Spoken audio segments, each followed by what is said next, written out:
l'honorable député. The Honourable Member for Ottawa South. Good evening, Madam Speaker, and good evening to my colleagues and Canadians who are watching this debate tonight. I'd like to begin by making it perfectly clear that it's a great privilege to participate in this debate. I have never personally served in our armed forces, nor had the privilege of wearing the uniform. I'd also like to remind all of my colleagues and Canadians and folks who are watching that this is an issue that transcends all parties. It is certainly a non-partisan issue of the highest order. This debate tonight touches obviously thousands of our troops and our civilians who are serving in Afghanistan, and thousands more in their families who are stationed across this country and across the world. In my own riding of Ottawa South, for example, Canadian Forces Base Uplands houses hundreds of families, many of whom are in active service. I've met with them on repeated occasions to thank them for their tremendous service in Canada and abroad. I'd like to extend those thanks once again this evening. I'd like to extend as well a direct message to those soldiers who are serving overseas and to their families. We're debating here tonight the approach to this mission and to the upcoming discussions and negotiations in The Hague, which will bring to bear new approaches, improvements, and that in no way can this debate be interpreted as undermining our commitments and our confidence in you, the soldiers, and you, family members of soldiers and civilians who are serving at this important time. On the contrary, the question of debating here at home what we are fighting to facilitate for in Afghanistan and around the world is of paramount importance. We're fighting here, we're debating here at home, we're exercising here at home in this House of Commons precisely that which we are trying to bring to bear in the Afghanistan situation. The right to vote, for example. The right to assemble and to debate, as we are here this evening. To challenge, and as a member of the official opposition, to keep the government in check. The appropriate role for a good opposition. Asking questions about the mission going forward does not constitute, in the unfortunate words of several cabinet ministers in past debates, demonstrating sympathy for the Taliban. On the contrary, this is about making sure that we are not undermining here at home through this debate process precisely the things we're fighting for in Afghanistan and around the world. This debate this evening is also a question of sovereignty, our independence as a country, the independence of our forces, the independence of our government, of our people. Are we waiting for the United States? Are we taking instructions from Washington? Are we acting as independent actors on the international stage when it comes to the question of Afghanistan? And it's very reminiscent, for example, of the climate change debate, which is still raging in this place, where apparently we are waiting again for President Obama to make the first moves. I'm not convinced, Madam Speaker, this is the way for Canada to exercise its sovereignty nor show the highest respect for our soldiers who are indeed serving abroad.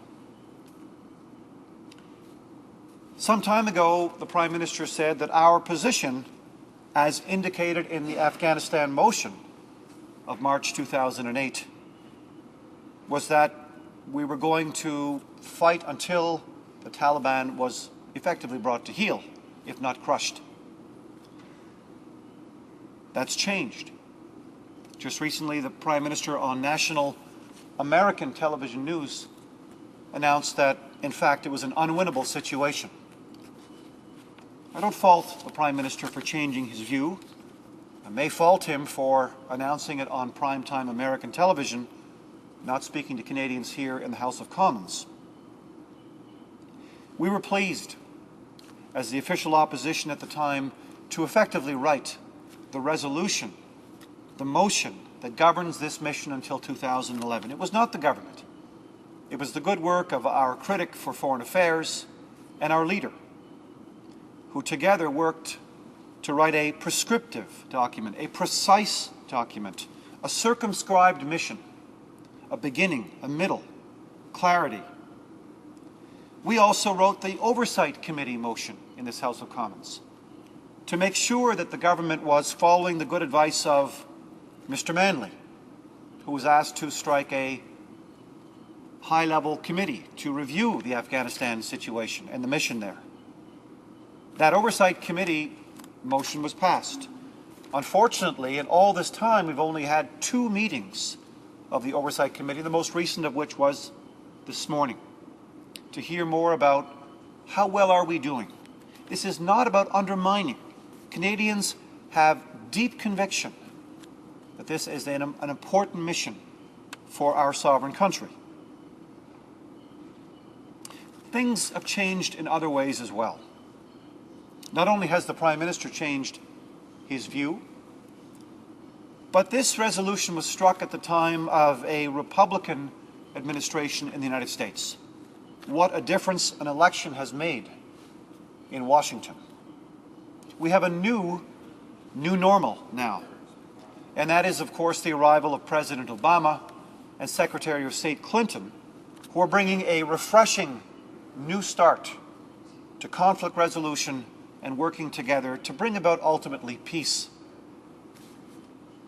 Certainly, I think that the resolution that was passed in March of 2008 deserves much more than a passing reference only made several times tonight by government members. Our troops deserve better, Madam Speaker. That motion, that resolution crafted by the official opposition and passed in March of 2008 was very clear.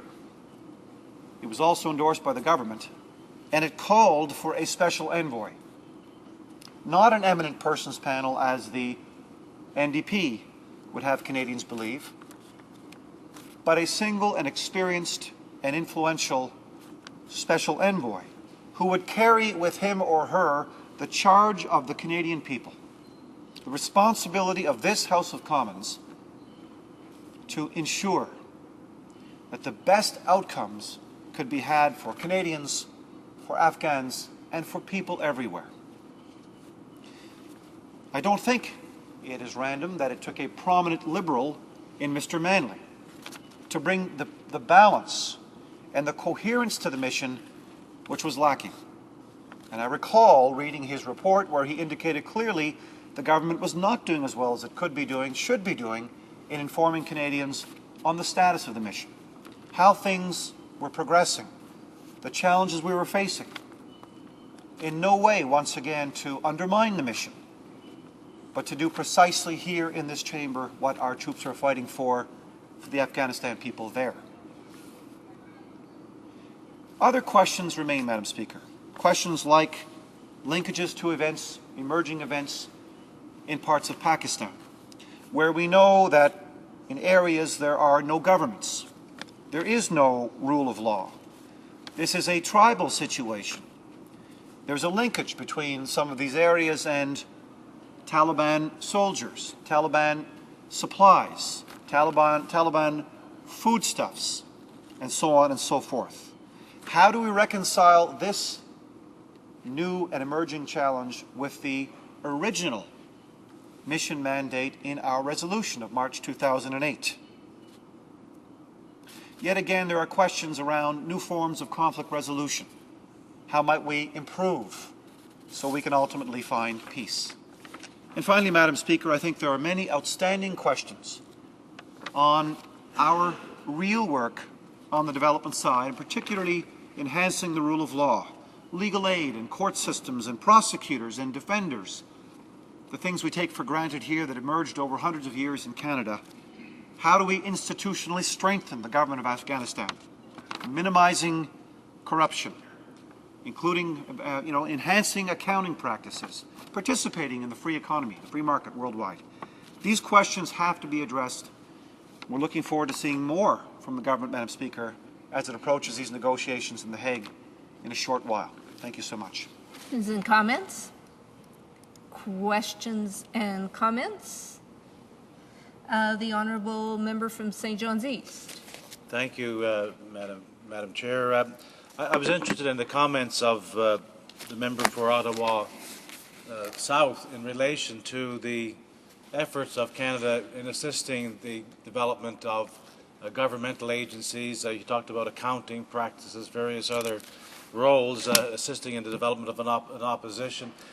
These are things, no doubt, that are good things, but in the manner in which he presents them, it seems as if this is a justification for a military mission or a role. Surely, Madam Chair, if that could be a justification, we would be in many countries of the world where there aren't democratic rights, there is no opposition, there's no democratically elected government, there's very little in the way of the needed development. How is it that this is so important in Afghanistan, where we're talking about trying to find a solution for a military war that's going on now? Can we say that these are part of our goals that the military mission encompasses? The Honourable Member from Ottawa South. Thanks, Madam Speaker. And to answer my colleague directly, it was the Liberal government that dispatched our troops to Afghanistan in the first instance.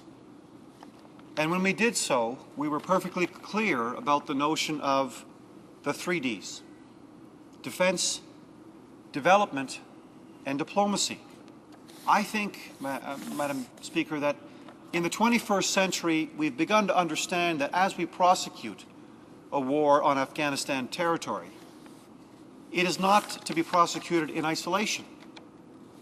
It's fundamental to ensure that we have institutional strengthening, that government officers understand how to run government departments, collect revenues, receive foreign aid, make sure it's coherent between bilateral and multilateral donors, try to get some semblance of a free market up and off the ground to receive direct investment. It's not to be taken in isolation. No one is trying to justify a war being prosecuted on Afghan soil by claiming it's for institutional strengthening by itself. On the contrary, these three are intertwined. They're indispensable, one to each to the other. So it's much more about helping get that nation state on its feet. And I'm proudest of all, Madam Speaker, of the fact that while we were in government, I worked very hard with our former CETA minister, who's now a minister in the Ontario cabinet, to ensure that $5.2 million of Canadian support from CETA was invested in the Afghan judicial system. I spent many years of my life building capacity in developing countries like Afghanistan to ensure that they could come up to speed in the 21st century with the rest of the world and participate fulsomely, fully in the world. And that's the process that we're trying to accomplish here. I just don't understand, in anticipation of The Hague, where it is we are going. That's why we keep calling for a special envoy to be able to bring those 3D approaches to this mission in Afghanistan. Questions and comments?